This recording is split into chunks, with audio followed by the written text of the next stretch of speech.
folks. Welcome back to the NT Daily for Tuesday. Look who I have in the studio with me. Hey. We have been ships sailing, passing in the night. We haven't seen each other. We just haven't seen each other. We haven't been able to, do this in a little while. I know. So, yeah. I know we don't have much time today because you've got a lot to cover in today's show. We have our special fair coverage is in this episode, so we're very excited about that. But there was a lot going on in Jefferson City this weekend. Amanda and I did not partake in any of it. We were not participants, unfortunately, but a lot of people were, and we're so lucky that Jefferson City there is a lot to do. There are things going on. There was a brews. Yes. We had the annual Piccadilly in the Downtown Association. Yep. Yeah, there were a couple of winners, and one of them I think may have been highlighted. I know. Wow, we're just connecting everything full circle. So latest of the JC&T magazine. Yeah, so in case you missed it, this is out. It's been out for just under a week, and some great content in here to grab. So on that note, Downtown Business of the Year. Magnolia Dance Studio. Yes, and there was a wonderful write-up on the dance studio and its owner as well. And we definitely encourage you guys to take a look at that.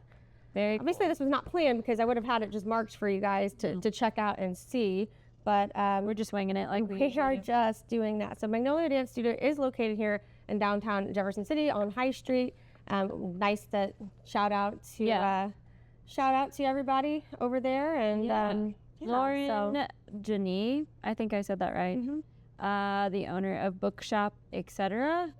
She was named Rookie of the Year. Rookie of the Year at the Piccadilly, yes. And that's another business to frequent. If you remember where the downtown Book and Toy location was, if you've not visited downtown Jefferson City in a while, totally renovated. Some fun takes, fun books, definitely worth checking out to see. So we've been told that we should start an NT Daily book club. We are mulling it. We want to hear what the people think. Yeah, but we're open to it. Yes.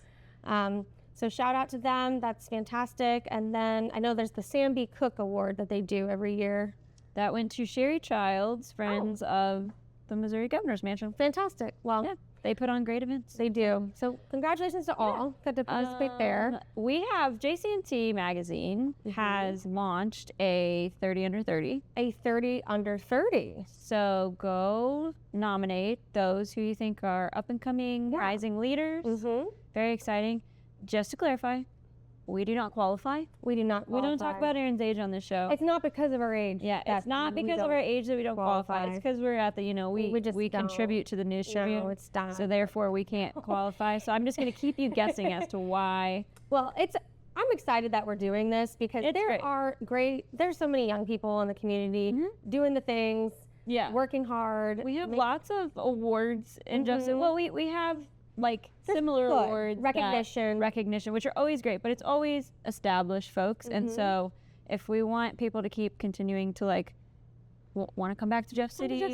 If you've never been to Jeff City, come to Jeff City. Build your professional career here. We'll drop the link in the description of where you can go, but it is on the News Tribune website. And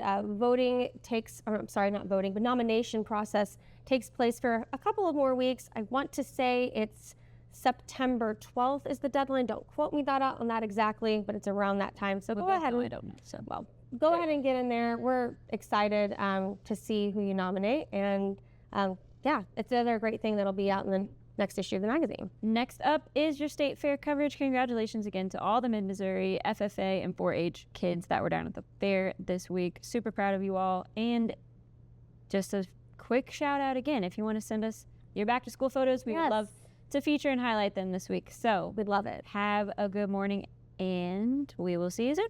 All right, welcome back to the NT Daily. So I have the Republican candidate-elect for District 6 and presumed next senator for Cole County, Camden, Montauk, Jake Fogel. Welcome to the NT Daily. Thanks, Erin, for having me on. It's a pleasure to be here. Happy to be at the fair. We've had a great time seeing everybody. Yeah. Enjoying the morning. Yeah, I wanted to, I think it's a great introduction to the NT Daily because we're down at the state fair, and Central Missouri has a huge agricultural community, farmers, FFA, kids in 4-H, and all of them are down here this week. Oh, it's great to see them all. Yeah. I actually have some constituents that have some grand champions. I'd like to try to make Saturday if I can make it. I got some family in town, but We don't miss those. We try not to. But I need to learn slow and steady. Got a lot of good steers and hogs. Yeah. Now I need to actually bring back something for the kids and maybe start investing in maybe some things to keep at home like rabbits. I think Maria might not be disappointed about a rabbit. I think No. the kids would love the rabbit. Yeah? I actually, your future colleague, Senator Primary-elect Mike Deering said that I need to get the kids into showing pigs. He's really pushing the hogs. I enjoy the hogs as well. Yeah. They give depending on the age of the child Yeah. or the adolescent, whatever. Sometimes they're stubborn and they jerk them around, and those are the best meaningful auctions to go to. The FFA does one heck of a job. I don't think Blake would be super excited about a pig, but we'll. Well, you can, who doesn't like bacon, sausage, brats? There you go. You have a busy day today. You're headed over. We do. To... We want to go over to the beef house and maybe see if we can flip a burger. Yeah. If I can, and then the rumor is, I think around 2 p.m. you're supposed to be able to milk a cow, or so you can milk a cow the fastest. I love that. I think Doyle Justice won that last year, but I have full faith that you can figure that out. I actually grew up. My aunt was married to a big dairy farmer in Springfield when I was a kid, so I got a little experience in that. Experience. Yeah. Well, that's great. We're going to have you on the NT Daily when we get back into the studio, but it was great to have you and Thanks, see you at Erin. the fair. Look forward to it.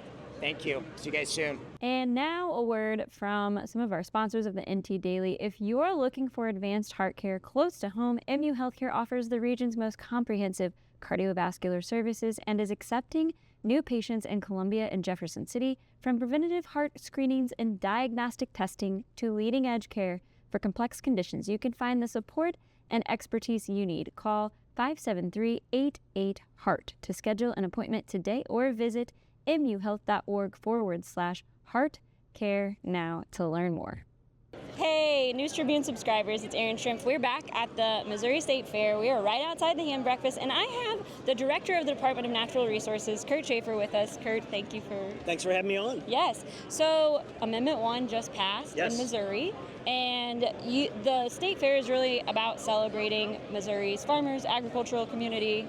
Tell me a little bit about what that win and the margin of that win told you about how farmers feel about the programs that are funded by Amendment 1 and how the programs work. Sure. Well, first of all, it's a huge shout out to everyone in the state of Missouri who voted for it.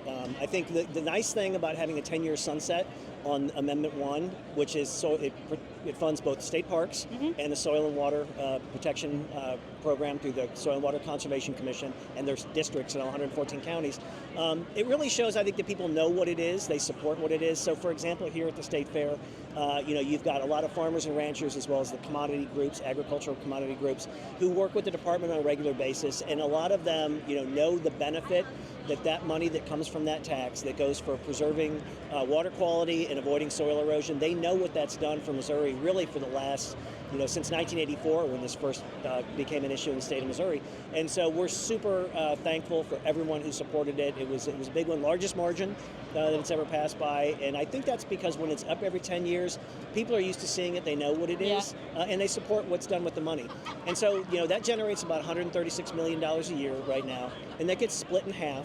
Half of it, about $68 million, goes to fund all of our state parks and historic sites, which 93 of those. Yes. And then the other half goes to the Soil and Water Protection Program, like I said, to work with farmers and ranchers and making sure that we are preserving water quality, keeping our water clean, and avoiding soil erosion. So I asked your deputy director yesterday, I feel like in the state park system, Ha Tonka in central Missouri, for our readers and subscribers, gets a lot of attention, but I asked him to give me one of his favorites in central Missouri. All right, so that's a little unfair, but I will tell you, so I have been a user of Missouri State Park since the day I was born. My family, we camped a lot and used our state parks, and I've been going to Montauk State Park since I was probably about 4 or 5 years old. Okay. So it has a soft spot in my heart, and I'm a trout fisherman as well. Okay. But they are all wonderful, and I would encourage everyone to visit all 93 state parks and historic sites. I've gotten to know your legislative liaison well. You have one of the best in the building. She's fantastic. Yep. We have a new Senate that looks very different than it did last year. We have a crop of freshmen coming into the state legislature and the House of Representatives. What are your priorities this coming session? Well, I mean, we're looking at a tough budget year. Yep. And you know, the interesting thing about the Department of Natural Resources, as opposed to a lot of other agencies, we're mostly fee funded. So those programs are funded, for example, by air permits, water permits. We actually have very little general revenue. And so when you're talking about a tough budget year, you're talking about how much general revenue there is, which is mostly income tax. That's where that comes from. So the Department of Natural Resources only has about $53 million of general revenue, and that may sound like a lot of money, but you know, there are some agencies that have over $1 billion of general revenue. So obviously, you know, it's an effort to make sure that we are looking for all the efficiencies that we can. But I will tell you, one priority is, you know, when we're looking at water quality, protecting our air and things like that, that those things are mostly fee driven, is basically making sure that we are matching up those fees with where they should be, and really trying to get more of the general revenue out of the picture. Okay. It creates much more stability in the department, and I think for those people like farmers and ranchers here that rely on DNR for some of those things, if it's more fee funded than general revenue funded, because then you avoid those ups and downs that come along with general revenue. General revenue projections. Because it doesn't matter what year it is or what decade. Consensus revenue estimate being off. And, but you know, as a former chairman of the Appropriations Committee in the Senate, it doesn't matter. It's always up and down. Doesn't matter who's in what office or anything else. It's always up and down. And so, you know, some agencies have to deal with that more than others. But I think the more you can get to the fee-funded aspect, which we mostly are, it helps you ride out, essentially, those ups and downs in general revenue. That's really helpful for our readers and subscribers because, you know, 50% of the Jefferson City workforce is state employees. And we try to do a good job on the NT Daily of talking about the state budget, and particularly when we're going to come up against a tough budget year. And it's really good to know how DNR is funded and that you are trying to get your dependency off. Yeah, and I will tell you in that effort, you know, the stakeholders that we have, which tend to be, you know, agricultural groups as well as industry, as well as other interested parties, there's really a lot of support. The fee-funded model for the industry has always been a very stable way to... It is, and you know, it's also, you know, kind of just like the reassurance on Amendment 1, seeing those numbers and support from the public in the state of Missouri, the support that we're getting from industry and from agriculture and other stakeholders in some of these efforts, they're on board, they're helping us find where the right balance is with that, and that's been fantastic to work with those groups. And DNR has always been very focused in working with their stakeholders in both setting policy and how much things actually cost. Absolutely. So I'm going to ask a Scott Fawn question to end our interview. His favorite, don't get too nervous. His favorite question to ask this week was, what is your favorite state fair memory? Do you have one? Yeah, you know, my kids are older now, but my best memories are bringing the kids when they're little. You know, and they get new cowboy hats. Okay, and, I have to stop by. Yeah, they get new cowboy hats. So now they've moved out, and we have lots of cowboy hats at home. That, you know, I still don't want to get rid of. But you know, obviously eating all the different things, making sure that they don't barf after they go on a ride, all those things that you do with little kids. I miss that a lot. And I don't have any grandkids yet, which is a bone of contention with me and my kids, two of whom are married and for a couple of years. But anyway, I am looking forward to, when I have grandkids, the next phase, bringing them to the fair and doing all those things all over again. Well, Kurt Schaefer, thank you for joining us. We appreciate it. Yep, thanks. And now, a word from one of our sponsors. NT Daily is sponsored by HenHouse Market. Today is the last day for this week's HenHouse deals, so you've still got a few hours to take advantage of them, a few worth grabbing. Whole boneless pork loins, always a big shout out in our house, for $1.79 a pound. Boneless pork chops for $1.99 a pound. Fresh brats or beer brats for $3.99 a pound. And in the produce aisle, you can find seedless watermelons still. And if you need something sweet, you can always grab a dozen chocolate chip cookies for $2.99 in the bakery. Don't forget, you can text HenHouse to 41570 to get their hot deals sent straight to your phone. Make plans to come see us Wednesday morning for coffee and donuts with the News Tribune. We'll be at HenHouse from 7:30 to 8:30 a.m. Wednesday morning with coffee and those HenHouse's fresh from scratch made donuts. Stop by on your way to work and say hello to our team and Erin from the NT Daily. We are at the Missouri State Fair, and I have with me Deputy Director Jake Buxton for the Department of Natural Resources. We're standing outside the DNR building here at the State Fairgrounds, and we're going to talk a little bit about the success and passage of renewal of Amendment 1. Yeah. So, Jake, is deputy director over many of those programs, so that's sales tax benefits. And we're going to talk a little bit about, like, were you shocked by the margin? Were you happy with the outcome? Obviously. I mean, maybe shocked. I will say we set a record, which is always a good thing to do, right? Yeah. It passed in every county. It passed by the widest margin that it's ever passed by, and so we're obviously really happy about that. We think that that's because people know what it is. Right? Yeah. It's a program that's funded. It's an exceptional program in the country. We're one of 8 states that has free entry to our state parks. We're one of a handful of states that funds their soil and water conservation practices through a sales tax, a dedicated sales tax fund. So Missourians know, I think, what they can expect from the program, and we think that's why it's successful. Yeah, you know, Jasper County votes for no ballot issues, so that's impressive that you got Jasper Missourians County. don't tend to vote to tax Yeah, they themselves. don't. That's not often. They don't tend to do that, but they do on this, and we're grateful for that. I did at one point on the NT Daily call it the golden retriever of ballot issues, so I'm not going to trademark it or anything, but I might get sweatshirts made I'll for talk the to our next time. comms team. Okay. We'll figure something out. I love that. So Mid-Missouri has a huge agricultural presence. We have lots of farming families in our Mid-Missouri reader subscriber area. What kind of programs does go through DNR that is funded by the sales tax that they would encounter or use, or what do you kind of see from our Mid-Missouri farmers? Sure. So the sales tax brings in about $136 million a year in revenue, and that's split in half between our state park system and our soil and water conservation programs, and so about $68 million to each. And so obviously there's a lot of state park interaction in central Missouri. I would encourage folks to go to the state parks website, find all of those sites that you can go to. I recently took my kids on a whole central Missouri tour of state parks. Yeah. And so it's really easy to do. There's interactive maps. It's really easy to find those sites. But then there is $68 million that goes into that soil and water conservation program. And, you know, previous to 1984, when we started to fund this through a sales tax, Missouri was the second worst state in the entire country in soil erosion. And so Missourians stood up and said, we have to do something about this, and voted to tax themselves. And the margins have just kept growing. And so what I would encourage anyone who might own property where they're having issues with soil erosion, or they need to put in some sort of water retention, or they're concerned about retaining water on their property, to find our website. Every county has a local soil and water conservation board. And those boards get dollars then to pass through to landowners. So it's a very grassroots local organization.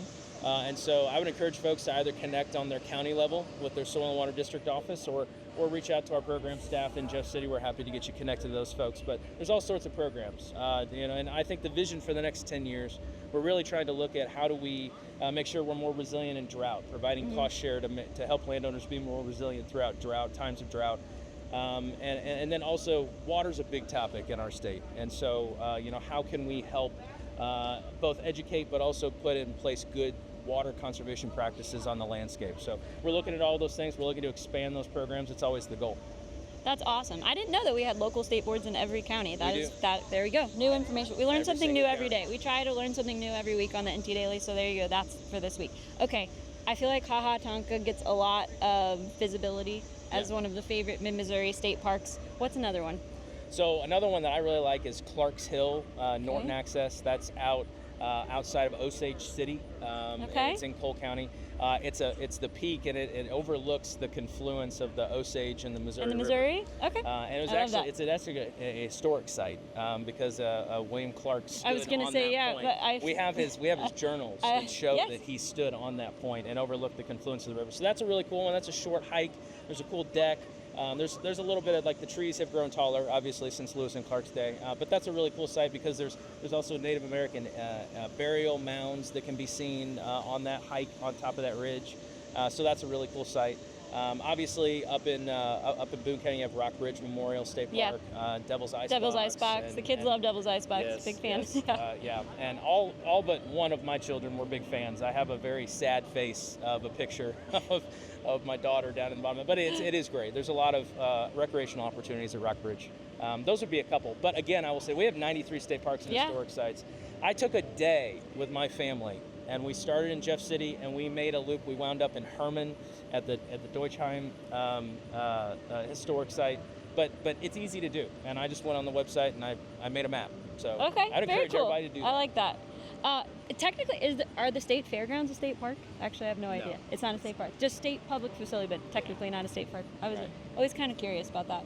Well, thank you, Jake. That was awesome. We will be back with more from the NT Daily here at the State Fair this week. Thank you all.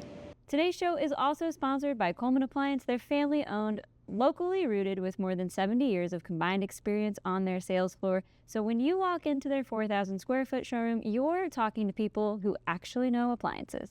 Coleman Appliance carries top brands like GE, Bosch, Frigidaire, Speed Queen, and more. And they stay on top of the latest manufacturer rebates and promotions to help you get the best value available. Whether you're replacing one appliance or starting fresh, visit Coleman Appliance in Jefferson City and let their local team help you find the right fit for your home. And that is it for Tuesday's NT Daily. Remember to come by and see us in the morning at HenHouse on Southwest Boulevard for some coffee and donuts. And we have some special guests on the NT Daily this week. 2 guests that may go way back with the show's hosts, both of the show's hosts. So that is probably going to keep you guessing, and I'm excited to have them on the show tomorrow. Have a good morning, and we will see you tomorrow at HenHouse.